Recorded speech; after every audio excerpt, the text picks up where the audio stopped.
Welcome back. Helping those who help you. When our first responders are in need of a hand, who comes to their rescue? Well, we all can, thanks to Kent's Heart and Hope, and founder and president Gabrielle Rind, along with retired TPD police sergeant and volunteer Judy Allen. They're here to tell us how, and it's nice to have both of you here. Thank you, Alex. Thank you for having us. Such a pleasure. Let's start with why you started this organization in the first place, Gabrielle. What was the impetus behind it? So my husband was with Tucson Police Department for 27 years, and he was diagnosed with stage 4 cancer.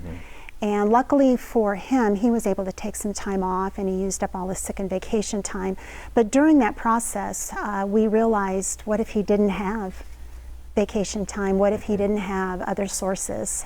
We realized there was a gap, and so after he passed away, I decided that I was going to fill a gap for those that are not hurt or killed in the line of duty, to provide as many services, whether it's financial or in-home or anything that they might need unique to their situation. Yeah, well, first of all, we're so sorry for your loss, but what a way to recognize him and to memorialize him, right? Then to help other first responders in this way. And Judy, what's your relation to this organization?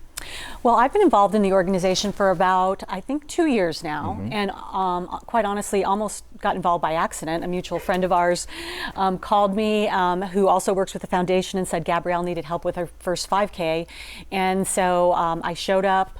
I found it to be an incredible organization to reach out and give back. You know, I was with Tucson Police for 25 years, and the ability to, you know, I have a lot of time on my hands, I'm retired, and to be able to give back to something that is such a great need, like Gabrielle said, to fill that gap when you don't have a on-duty incident. Right.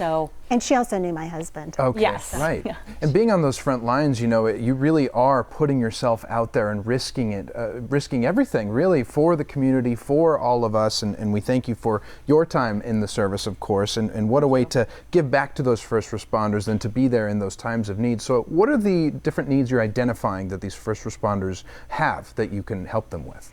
Well, a big part of it is financial. So once they have exhausted their sick and leave time, they go on FMLA. And so we step in to help pay mortgages, pay their bills. That's a huge need. The other thing that I'm noticing is that there are officers out there and first responders that do not have family. And so we have a Helping Hearts and a Hearts for Hope program.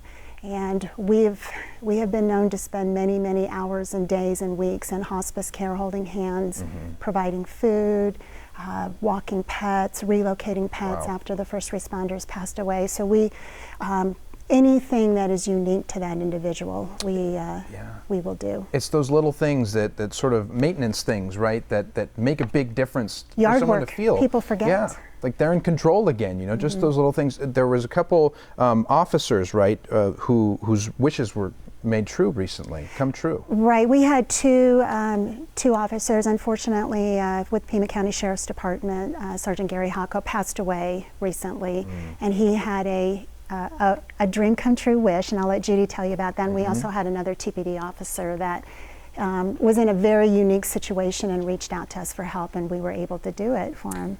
Yes, for Sergeant Hocko, his father was Air Force pararescue, and his dream was to jump out of a plane with Air Force pararescue. And so Gabrielle has tremendous amount of, she's the most resourceful woman I know, amount of resources, and was able to arrange that and arrange for him to do a jump, and he was also joined by 2 pararescue. Wow. Yes, so those are the kinds of things, those last wishes. TPD officer is going through a really hard time. His wife is actually the person who's been diagnosed with stage 4 cancer, and he had some special needs, a lot of bad things, you know, with his mother, his brother, everything coming down at once. And we made some arrangements to get him a flight to go visit his parents so he wouldn't have to be gone for very long, and help with his wife while she remained here in Tucson, so he could feel like he was covering all of his bases. So we were able to make that happen for him. Just a couple of the stories, I mean, and so many more to come, and you need the community's help. Those can't happen without our support.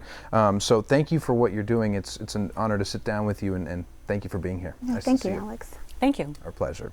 To donate, you can call 520-245-0242 or visit their website at kentsheartandhope.org.